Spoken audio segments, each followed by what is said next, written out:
Hello students, welcome all. I hope आप सब अच्छे होंगे। बच्चों, आज का हमारा टॉपिक है आइसोटोप्स, आइसोबार एंड आइसोटोन्स। ये आपने काफ़ी बार सुना होगा। स्टिल इसमें से आइसोबार एंड आइसोटोन्स बहुत छोटी क्लासेस में भी आपने पढ़ा होगा। आइसोटोन्स में भी आप फर्स्ट टाइम सुन रहे होंगे, आपको पता भी होगा। तो एग्जाम्पल के साथ समझने की कोशिश करते हैं तीनों में क्या डिफरेंस और क्या होते हैं। तो सबसे पहली चीज़ बच्चों, iso means same. That means तीनों केस में कुछ सेम है और किसी दूसरी प्रॉपर्टी के बेसिस पे आप डिफ्रेंशिएट कर रहे होगे। तो सबसे पहला आइसोटोप्स से स्टार्ट करते हैं।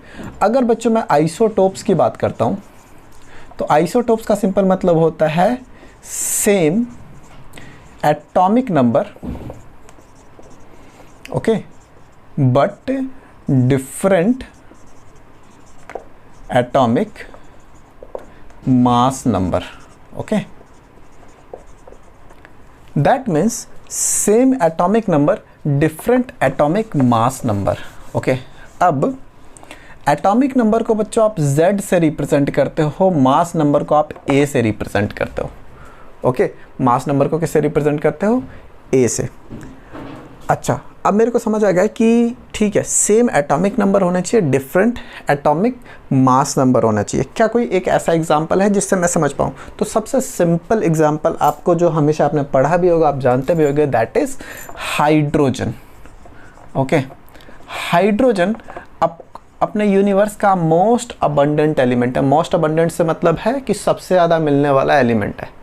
तो क्वेश्चन क्या है कि क्या सारे एलिमेंट जो इस यूनिवर्स में मिलते हैं वो डिट्टो एक जैसे होते हैं? तो इसका आंसर है नहीं। कई बार क्या होता है कि अब मैं हाइड्रोजन बोल रहा हूँ तो सारे के सारे हाइड्रोजन का मतलब एटॉमिक नंबर 1 हो गया। Atomic number 1 that means Z की वैल्यू 1 है। लेकिन इस यूनिवर्स में ये ऑब्जर्व किया गया है कि बहुत रेयर ऐसे हाइड्रोजन होते हैं जिसका मास, आप यूजुअली ये जानते हो कि हाइड्रोजन का मास भी कितना होता है? मास नंबर भी 1 होता है। अब मास नंबर अगर 1 होता है तो मास नंबर 1 है, तो जब दूसरे हाइड्रोजन्स की मैं बात कर रहा हूँ इसका मतलब उसमें मास नंबर 1 के अलावा कुछ और होता होगा। तो हाँ बच्चों, वो 2 और 3 है। कैसे? हाइड्रोजन के 3 आइसोटोप्स होते हैं। आइसोटोप्स 3। पहला है प्रोटियम। ये प्रोटियम वही है जो डे टू डे लाइफ में आप हाइड्रोजन बोलते रहते हो। जब मैं डे टू डे लाइफ में वर्ड हाइड्रोजन यूज़ करता हूँ तो मेरा मतलब प्रोटियम से होता है। फिर दूसरा है ड्यूटेरियम एंड तीसरा बच्चों ट्रिटियम। इसको आप प्रोटियम को P से भी रिप्रेजेंट करते हो या इसको हाइड्रोजन से रिप्रेजेंट करते हो। कभी भी जब आप एटम को रिप्रेजेंट कर रहे होते हो तो नीचे उसका एटॉमिक नंबर होता है, ऊपर उसका मास नंबर होता है। तो हाइड्रोजन के केस में एटॉमिक नंबर भी 1 हो गया, मास नंबर भी 1 हो गया। ड्यूटेरियम के केस में उसको या तो कैपिटल D से करते हो या हाइड्रोजन इस तरीके से आप करते हो कि हाइड्रोजन 1 मास 2। अच्छा, देन ट्रिटियम को कैपिटल T या हाइड्रोजन 1 3। क्वेश्चन बच्चा आपके मन में हो सकता है कि ऐसा क्या चेंज हो जाता है जिसकी वजह से मास नंबर चेंज होता है? ओके, ऐसा क्या चेंज हो जाता है इसमें जिसकी वजह से मास नंबर चेंज होता है? ये तो मेरे को समझ आ गया कि अगर किसी चीज़ को आइसोटोप्स बोलना है तो एटॉमिक नंबर 1 1 1 तीनों सेम होना चाहिए, मास नंबर डिफरेंट होना चाहिए 1 2 3, डिफरेंट एटॉमिक मास नंबर। तो आपके मन में क्वेश्चन आ सकता है कि ऐसा क्या चेंज हो रहा है इन तीनों में जिसकी वजह से मास नंबर डिफरेंट होती है? तो उसको समझने के लिए आपको इसका जो एटॉमिक मास नंबर का जो डेफिनेशन है वो समझ में आना चाहिए। ये होता है बच्चों, सिंपल नंबर का समेशन है, number of proton plus number of neutron. बहुत सिंपल। जो एटॉमिक मास नंबर होता है इसको बच्चों कंफ्यूज मत हो जाना एटॉमिक मास, जो एवरेज एटॉमिक मास आप सुनते हो उससे, उसको अभी साइड में रखते हैं। मैं एक वीडियो अलग से अपलोड करूंगा इसके ऊपर भी कि मास नंबर में एंड एवरेज एटॉमिक मास में बेसिक क्या डिफरेंस होते हैं। बच्चे बहुत ज़्यादा कंफ्यूज होते हैं कई बार, ठीक है। तो आप सिंपल समझो कि जो एटॉमिक मास नंबर है वो एक नंबर होता है, एक इंटीजर होगा जो number of proton plus number of neutron के सम के बराबर होगा। अच्छा, number of proton plus number of neutron, number of proton तो क्या होता है? एटॉमिक नंबर ही होता है। बच्चों, एटॉमिक नंबर कुछ भी नहीं होता, जितने नंबर ऑफ प्रोटॉन है उसी को एटॉमिक नंबर बोल देते हो। तो दैट मीन्स अगर इसका एटॉमिक नंबर 1 1 1 है तो ये 1 1 प्लस समथिंग है, एटॉमिक नंबर तो है ही है ना, उसके साथ नंबर ऑफ न्यूट्रॉन है। इसका मतलब क्या हो गया, जब डे टू डे लाइफ में आप नॉर्मल हाइड्रोजन की बात करते हो तो उसके पास 0 न्यूट्रॉन होते हैं, उसके पास एक भी न्यूट्रॉन नहीं होता। इसका मास 2 आया, 2 में से एक तो आपका प्रोटॉन है, तो दूसरा किसकी वजह से 1 न्यूट्रॉन। दैट मीन्स ड्यूटेरियम के पास 1 न्यूट्रॉन होता है और सिमिलरली ट्रिटियम के पास 2 न्यूट्रॉन होते हैं। तो दैट मीन्स आइसोटोप्स अराइज ही किसकी वजह से होते हैं, difference in number of neutron, क्योंकि नंबर ऑफ प्रोटॉन तो सेम है, तभी आप बोल रहे हो कि एटॉमिक नंबर सेम है और different atomic mass. I hope आपको समझ आया होगा आइसोटोप्स क्या होता है। एक और इम्पॉर्टेंट चीज़ है जो आइसोटोप्स में आपको समझनी है कि अगर एलिमेंट सेम है, एटॉमिक नंबर सेम है, तो जो केमिकल प्रॉपर्टी होगी, केमिकल प्रॉपर्टी मोर और लेस सेम होगी।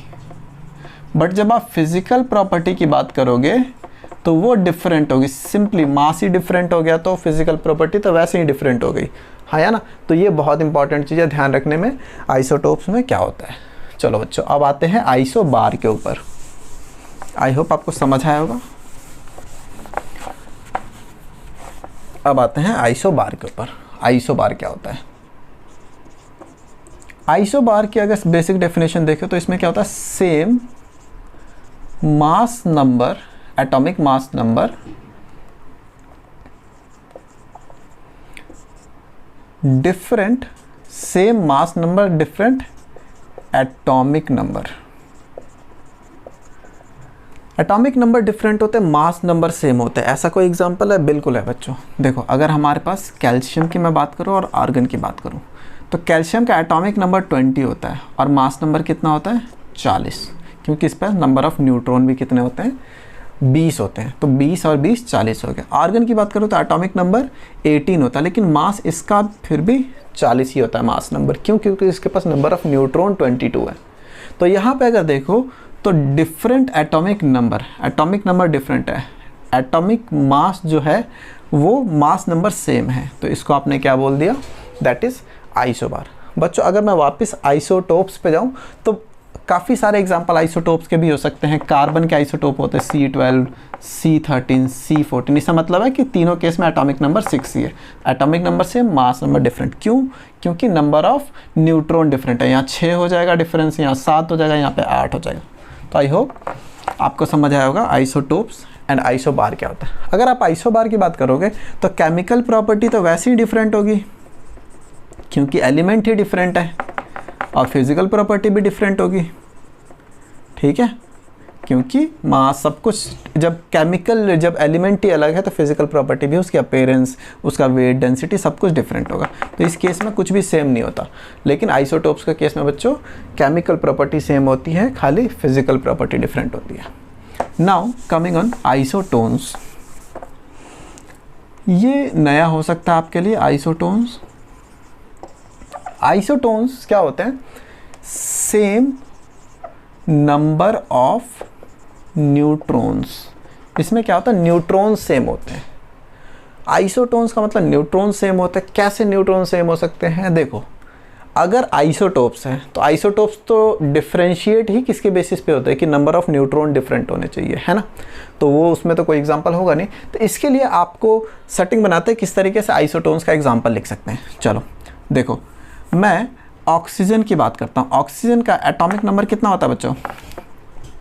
ऑक्सीजन का एटॉमिक नंबर 8 होता है। या चलो ऑक्सीजन की जगह नाइट्रोजन लेते हैं। नाइट्रोजन का एटॉमिक नंबर बच्चों होता है 7, एटॉमिक नंबर 7, मास नंबर 14। तो इसमें टोटल नंबर ऑफ न्यूट्रॉन कितने हो गए? इस केस में टोटल नंबर ऑफ न्यूट्रॉन कितने हो गए? 7 हो गए, 14 - 7।